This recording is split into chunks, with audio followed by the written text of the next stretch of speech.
Hi, everybody. Okay. What does high volume implanter really mean? This term, I review a lot of papers, and this term drives me nuts. It is highly prevalent, very commonly used. It's almost trite in the literature. It's used in an average of 6.4 PubMed indexed papers per year for the last 20 years. And there is very little assessment of what a high volume implanter is in literature in that time frame.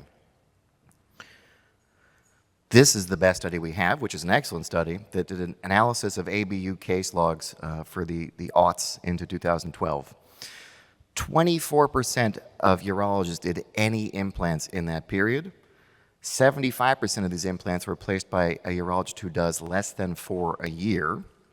Only 1.5% of the ABU case log study, these doctors reported as self-reported as andrologists, but this cohort performed 10% of penile prostheses overall.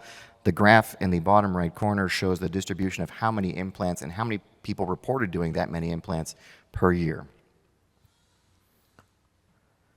This is, over the years, what I've determined to be, based on what people tell me and my sort of assumption of this, is the self-reported penile implant volume equation, right? And so this is kind of where I feel like people are giving up their numbers, right?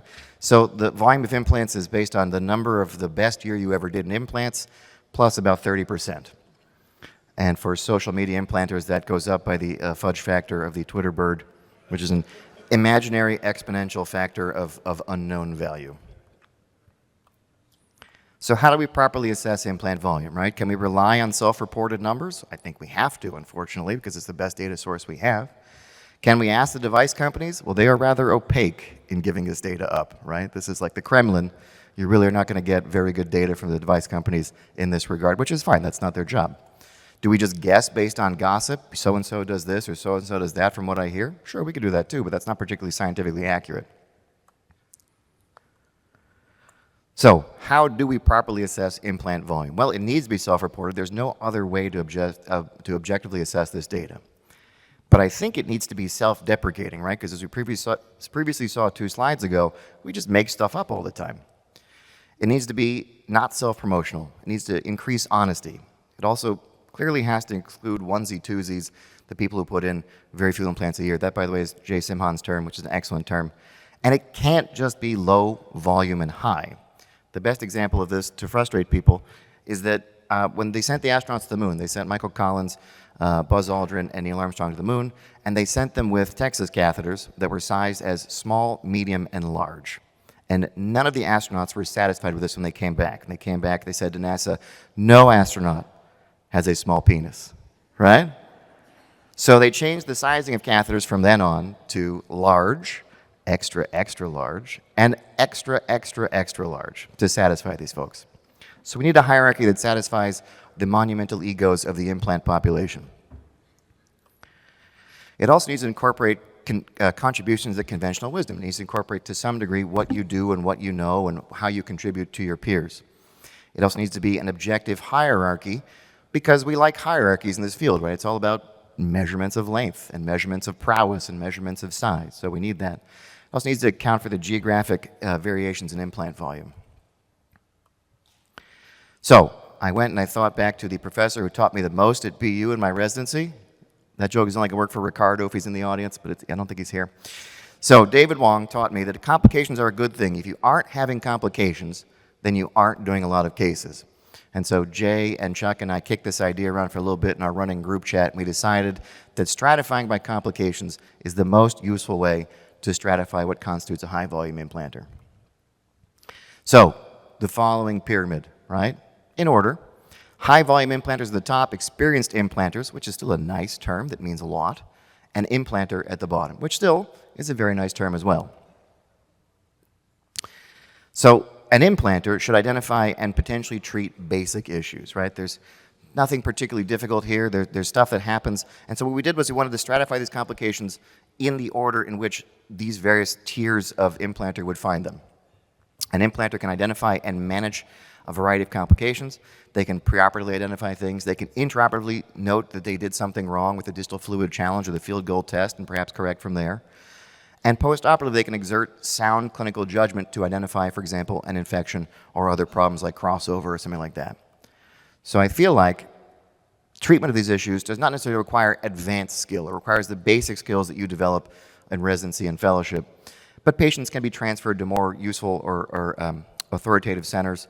And implanters should know when they are beyond their means and need to bump something up to somebody else. The complications that we deduced would most fit this criteria would be cylinder size issues, proximal perforation, autoinflation, urethral injury, infection, basic complications that every implanter should know how to take care of and deal with. Experienced implanters. An experienced implanter should be able to identify and treat more complicated issues. An experienced implanter should be well versed in multiple contemporary management techniques to solve these issues. Proximal and distal crossover, for example, requires some thought and some skill to be able to repair. Herniation, the same thing. Pump erosion, rare, strange, complicated. Urethral erosions, definitely very complicated to deal with. And the hypermobile glands. These are the tier of different complications that would fit what an experienced implanter can take care of, as well as the complications an implanter can take care of. A high-volume implanter. So the genesis of this small cohort came from the talk I saw last year where Paul, David Ralph, Chris Love talked about their most horrendous complications and how frightening those were for them. And an experienced implanter should be able to identify and treat catastrophic implant issues, in addition to the other stuff we talked about. An experienced implanter should be a tertiary referral center for nightmare disaster scenarios. People are sending these complications to the experienced high-volume implanter. And an experienced implanter, oh, I'm sorry, this should say high volume. I actually corrected these slides, but it's the wrong slide deck. But a high volume implanter may not have caused these problems, but can fix them with help from other services if needed, right? So for example, I don't expect a high volume implanter to sew the iliac closed, right? That's the vascular surgeon's job, but you should be able to at least cut down, grab it, hold it until the vascular surgeon can get there. So the complications that best befit a high volume implanter are bladder injuries, tunical erosion, glands necrosis, bowel injuries, and of course the dreaded vascular injury. I want to thank the following folks for this talk, Chris Love and Dr. Wilson, both of whom provided me with all the images for those horrendous complications in their various slide decks, and of course Jay and Chuck for helping me kick this around over the few years it's been bouncing around in our text conversation. This is my bibliography for these complications. Oh, and my pump code didn't come up either, but if you can go, the QR code that we had for this, very, very useful. If you need it, ask me or ask David or Dr. Yaffe, and we will give you our QR code for our survey. Any questions?